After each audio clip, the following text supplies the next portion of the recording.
नमस्कार बच्चों। आज मैं आप लोगों के लिए हिंदी व्याकरण से शब्द भंडार भाग 1 लेकर आई हूँ। इसमें आप लोगों को जो शब्द भंडार में कुछ चीज़ें दी गई हैं, जैसे कि पर्यायवाची शब्द, विलोम शब्द और श्रुति भिन्नार्थक शब्द। ये जो सब चीज़ें हैं आपको करनी है। ये आधा पार्ट आपको अभी दिया जा रहा है और आधा पार्ट आपको बाद में दिया जाएगा। तो इसमें जो चीज़ें हैं वो उसके बारे में बता देती हूँ कि क्या क्या आपको अपनी पुस्तिका पर करना है। इसमें देखिए, सबसे पहले तो ये शब्द विलोम है। शब्द विलोम किसे कहते हैं? जो शब्द एक दूसरे के विपरीत अर्थ का बोध कराए उसे विलोम शब्द कहते हैं। विलोम मतलब उल्टा, विपरीत। तो जो शब्द किसी शब्द का विपरीत यानी उल्टा अर्थ बताए तो वो क्या है? उसका विलोम है। जैसे कि रात का उल्टा क्या होता है? दिन। ठीक है। तो जो आपको ये परिभाषा जो ऊपर दी गई है, ये आपको उत्तर पुस्तिका में नहीं लिखनी है। ये सिर्फ आपको समझाने के लिए है। आपको सिर्फ शब्द ही लिखने हैं। ठीक है। जैसे कि इसमें शब्द हैं अथ का इति, अधिक का न्यून, अमृत का विष, अवकाश का व्यस्तता, अनुराग विराग, आशा निराशा, आरोह अवरोह, आवश्यक अनावश्यक, आस्था अनास्था, आहार निराहार, अर्थ अनर्थ, अनुकूल प्रतिकूल, अल्प अधिक, अग्रज अनुज, अधीन स्वाधीन, अनाथ सनाथ, आकर्षण विकर्षण, आस्तिक नास्तिक, आगत अनागत, आलसी परिश्रमी। तो ये कुछ शब्द विलोम हैं। तो ये आपको अपनी उत्तर पुस्तिका पर करने हैं। इसके आगे हैं पर्यायवाची शब्द। पर्यायवाची शब्द किसे कहते हैं? समान अर्थ बताने वाले शब्दों को पर्यायवाची शब्द कहा जाता है। समान मतलब एक जैसा। तो एक ही शब्द के अगर कई सब शब्दों के एक जैसे ही अर्थ हो तो वो पर्यायवाची शब्द कहलाते हैं। जैसे कि अम्बा। तो अम्बा को हम और क्या क्या कहते हैं? माँ भी कहते हैं, माता भी कहते हैं, जननी भी कहते हैं, अंबिका भी कहते हैं। तो अम्बा का जो ये सारे हैं अर्थ हैं वो समान हैं। ठीक है। तो ये पर्यायवाची शब्द हुए। ऐसे ही अंबर का नभ, व्योम, गगन, आकाश, अमृत का सुधा, पीयूष, सोम, अमी, पहाड़ का अचल, नग, पर्वत, गिरी, अनिल का है वायु, पवन, समीर, मारुत, अंधकार का है तम, तिमिर, अंधेरा, अश्व का है घोड़ा, तुरंग है घोटक, आभूषण का है गहना, अलंकार, जेवर, आभरण, आनंद का है हर्ष, उल्लास, प्रमोद, खुशी, इंद्र का है महेंद्र, सुरेंद्र, सुरपति, सुरेश, ईश्वर का है भगवान, परमात्मा, दीनबंधु और जगदीश। उन्नति का है उत्थान, प्रगति, विकास और उत्कर्ष। आगे हैं आपके वाक्यांशों के लिए एक शब्द। और वाक्यांशों के लिए एक शब्द क्या होते हैं?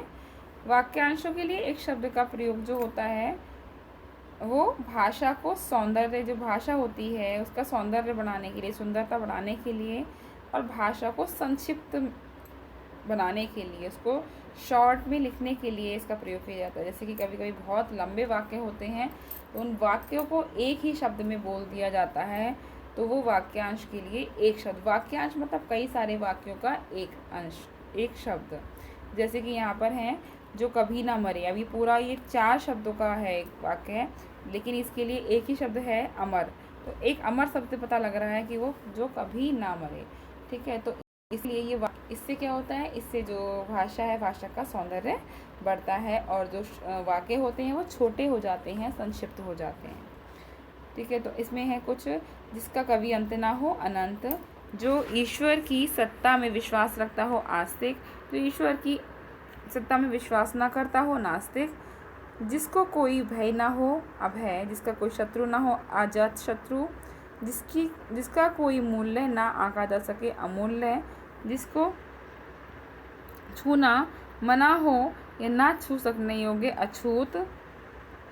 जिसका कोई आरंभ ना हो, अनादि। जिससे पहले कोई जान पहचान ना हो, अनजान। तो ये आप अपनी उत्तर पुस्तिका में करेंगे। आगे हैं श्रुति सम भिन्नार्थक शब्द। तो ये शब्द पहले सुन लीजिए। श्रुति मतलब सुनने में, सम मतलब समान, भिन्न अर्थक, लेकिन अर्थ कैसा हो? भिन्न हो, अलग हो। तो ये शब्द मतलब जो सुनने में तो एक जैसे लगें लेकिन उनके अर्थ कैसे हों वो अलग अलग हों, ये श्रुति समभिन्नार्थक शब्द हैं। वर्तनी और उच्चारण की दृष्टि से भिन्न होते हुए भी सुनने या बोलने में समान प्रतीत होने वाले शब्द श्रुति समभिन्नार्थक शब्द कहलाते हैं। जैसे कि अपेक्षा और उपेक्षा। तो अपेक्षा का जो मतलब है वो इच्छा है और उपेक्षा का मतलब है निराधार। तो ये लगभग एक से बोले जाते हैं लेकिन जो इनका अर्थ है वो बिल्कुल ही अलग है। जैसे कि अनल और अनिल। तो अनल मतलब तो अग्नि होता है, अनिल मतलब क्या होता है, वायु। ऐसे ही अपकार और उपकार। तो अपकार का मतलब होता है बुराई और उपकार का मतलब होता है भलाई। इसी अचार और आचार। तो अचार तो खाने की वस्तु होती है लेकिन आचार जो होता है वो व्यवहार होता है। देखिए दोनों के अर्थों में कितना अंतर है, लेकिन जो हम बोलते हैं इसको तो है ये। ऐसे ही ग्रह है और गृह। तो ग्रह क्या होता है, नक्षत्र होता है, तारामंडल जो होते हैं तारे, और ग्रह जो होता है वो घर होता है। तो यहाँ पर ये कुछ शब्द हैं जो कि सुनने में एक जैसे हैं लेकिन इनके अर्थ अलग अलग हैं।